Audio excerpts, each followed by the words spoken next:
వేసవిలో భక్తుల భద్రత సౌకర్యాల పరంగా తీసుకున్న చర్యలతో తిరుమలలో ఎలాంటి ఇబ్బందులు ఎదురుకాలేదని చెప్పింది టీటీడీ. రానున్న రోజుల్లో కూడా భక్తుల రద్దీ కొనసాగే అవకాశం ఉండటంతో అధికారులు ముందస్తు ఏర్పాట్లు చేస్తున్నారు. మే 31న ఒక్కరోజే 95,080 మంది భక్తులు స్వామివారిని దర్శించుకోవడం కొత్త రికార్డుగా నమోదైంది.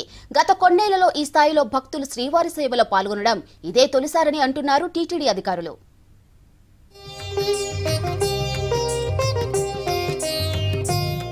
అఖిలాండ కోటి బ్రహ్మాండ నాయకుడు కొలువైన తిరుమల నిత్యం భక్తులతో కిటకిటలాడుతోంది. ఈ వేసవి సీజన్ మే నెలలో రికార్డు స్థాయిలో భక్తులు శ్రీనివాసుని దర్శించుకున్నారు. సామాన్య భక్తులకు ప్రాధాన్యం ఇవ్వాలనే ఉద్దేశంతో గత నెలలో సిఫార్సులతో వచ్చే వీఐపీ బ్రేక్ దర్శనాలను రద్దు చేసింది టీటీడీ.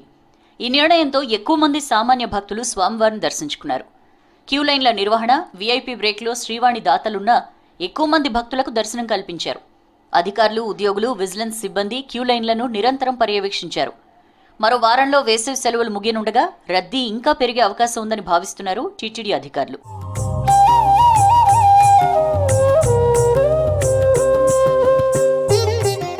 మే 16 నుంచి తిరుమలలో భక్తుల రద్దీ భారీగా పెరిగింది.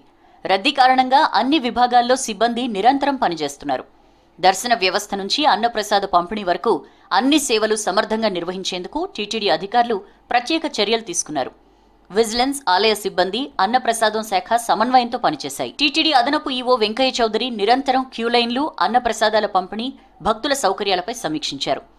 అర్ధరాత్రులు క్యూలైన్లను ఆకస్మికంగా తనిఖీలు చేసి భక్తులతో మాట్లాడారు. అన్నప్రసాదాల పంపిణీని పరిశీలించి భక్తుల అభిప్రాయాలు అడిగి తెలుసుకున్నారు.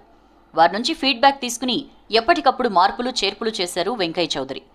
తాగునీరు, పాలు, అన్నప్రసాదం వంటి సేవల్లో ఎలాంటి అంతరాయం లేకుండా భక్తులకు అందించాలని ఆదేశించారు.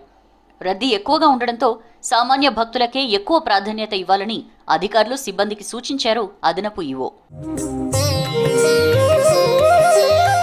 గతేడాది కంటే ఈ మే నెలలో భారీగా పెరుగుదల కనిపించింది. 2024 మేలో 23,23,000 మంది భక్తులు దేవదేవుని దర్శించుకోగా 2025 మేలో ఈ సంఖ్య 23,79,000కు పెరిగింది.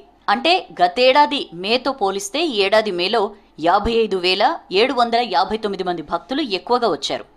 అన్నప్రసాదాల విషయంలోనూ రికార్డు నమోదైంది. 2024 మేలో 71 లక్షల మందికి అన్న వితరణలు జరగ్గా 2025 మేలో ఈ సంఖ్య 1,33,00,000కు చేరినట్లు టీటీడీ అధికారులు తెలిపారు.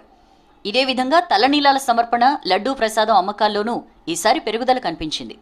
ఇక హుండీలో ఏకంగా 106,83,00,000 ఆదాయం వచ్చింది.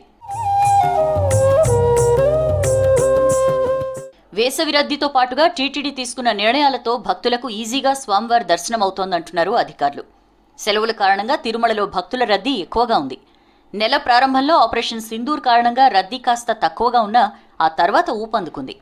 సరాసరి రోజుకు 80,000 మందికి పైగా భక్తులు స్వామివారిని దర్శించుకున్నారు. మే 24న 90,211 మంది, 25న 91,538 మంది, 31న 95,080 మంది భక్తులు దర్శనం చేసుకున్నారు. మే 31న తిరుమల శ్రీవారిని అత్యధిక స్థాయిలో 95,080 మంది భక్తులు దర్శించుకున్నారు. ఇటీవలి కాలంలో ఇలా పెద్ద ఎత్తున భక్తులు శ్రీవారిని దర్శించుకోవడం ఓ అరుదైన రికార్డ్. ఈసారి మే నెలలో తిరుమల శ్రీవారి హుండీ ఆదాయం కూడా బాగా పెరిగింది. మే నెలలో 3 రోజులు 4 కోట్లకు పైగా ఆదాయం వచ్చింది. మే 26న 5,09,00,000 హుండీ ఆదాయం వచ్చిందని చెప్తున్నారు టీటీడీ అధికారులు.